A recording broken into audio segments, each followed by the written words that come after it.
Red. PNM family, let's make one more round of a noise for this gathering here this afternoon.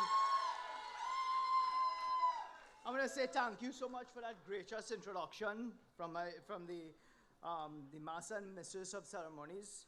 Let me start by acknowledging our political leader and Honorable Prime Minister, Dr. Keith Christopher Rowley,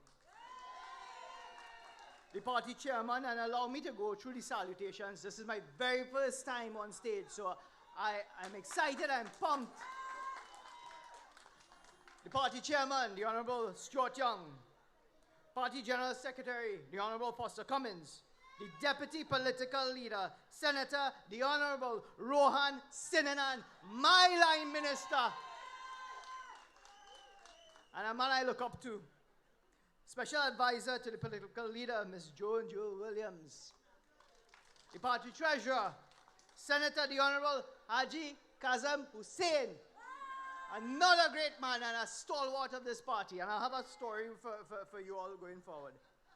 Chief Operating Officer, Auntie Irene Hines. Where's Auntie Hines? Election Officer, Mr. Indar Pasram. My colleague, Senator, the Honorable, the beautiful Renuka Sargam Singh Suklal, and other members of government, members, senators, the executive of the Chaguanas East, executives from the Kuva Talparo Regional Corporation, Kuva Tabaki Talparo Regional Corporation, candidate Lisa Holder, other candidates from all over, PNM family, friends, well-wishers, good night. Let's give one more rounds. That energy it excites you. One more rounds to the PNM as we enter this election. Members of the media, I have to also thank you for being here. You know, allow me to go back in time. I want to start off a little story because this is my first time here, and I want to start with a little story of how I came to be. You know, I'm taking you back in time. In 2014, I was then head of the Chaguanas Chamber, right? That was my first stint as Chamber President.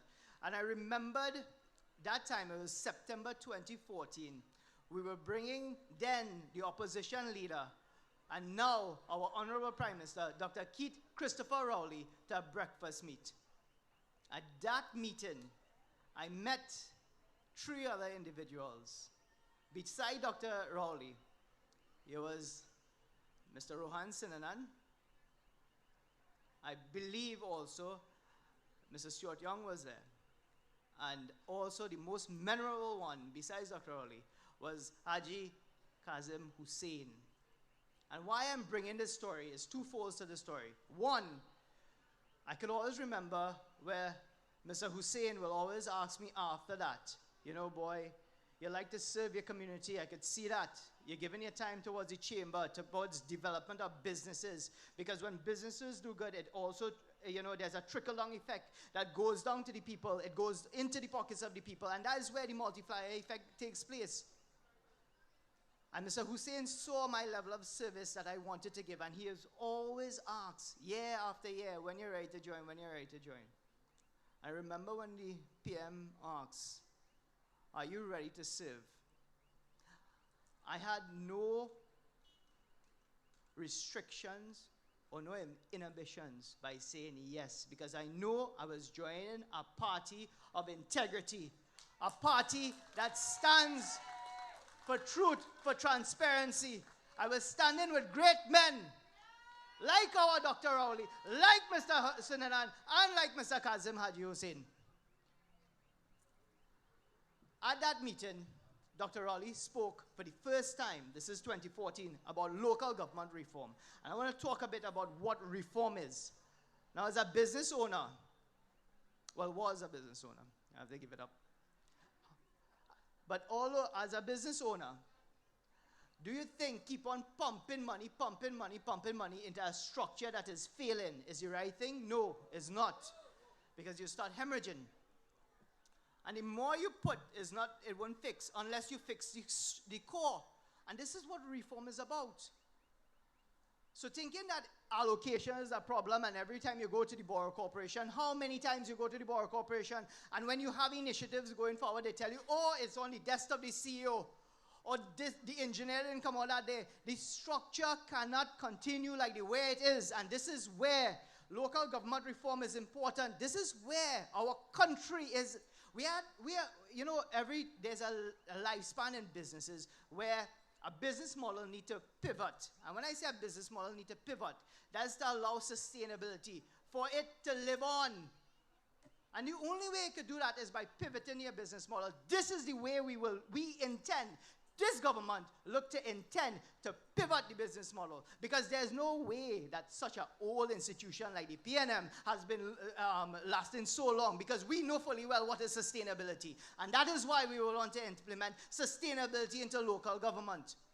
Local government reform is by taking back the control of the state's funds or your funds to bring the services that you all deserve.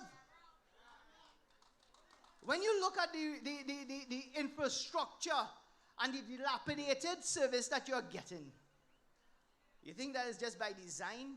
No, it's because of mismanagement. Coming into government, I will tell you, mismanagement is rampant. But this reform is the start. This is where we have, as a people, as a government, as a party, that we see that it's important. And again, this talks about sustainability. And when we start to see these level of services coming into Chaguanas, where my honorable minister will speak about the road network and the traffic. He warned me against that, because that's his pet peeve right now. But he's going to talk about that. But you know what? When that type of service comes to fruition, you have businesses that are looking at us, because we are the next point to grow. We are the hub. We are the epicenter of Trinidad and Tobago. We are the heartbeat of this country. And I want to hear my Chaguanas people clap your hands. Actually, your central people, because we have Cuba, Talparo, Tabakid people here. You know, understand? And no more that we can rival any part of Trinidad and Tobago. And that's why I want to say, you know, I'm happy and proud to support our candidates. And candidates, I charge you all, when you receive the winning vote on August 14th, August 15th, it's time to serve the people. And no longer will you be temporary councillors. You'll be permanent on the job. So that's 24/7. You'll be supporting the public, supporting the areas, and bringing service to your people. And that is what it is about. A good business and a good government. Yes, right, and Andy will do it. A good government knows how to give good service. And this is part and parcel of it. So it's either you have to convince the population, have to understand how important reform is. This is something that just wasn't pulled out of a hat, you know, or dreamt up. This was since 2014, and even prior than that local government reform needed to take place. And that is why now is the time. We are at a pivoting point, and our country have to understand that no longer could it be the way we do business. Things have to change, or else we are going down a wrong road. Right? So before I wrap up, I want to tell the candidates, good luck. You have my support. I'll be walking with you all. I will assure you, I have met every one of them. Lisa, Andal, Devika, and forgive me if I forget any names. I know I'm going down a wrong road. But I met every single one of them. And I endorse and support every one of them. And I will be walking with them. So PNM family, good night. And before I go, great is the PNM, great is the PNM, and forever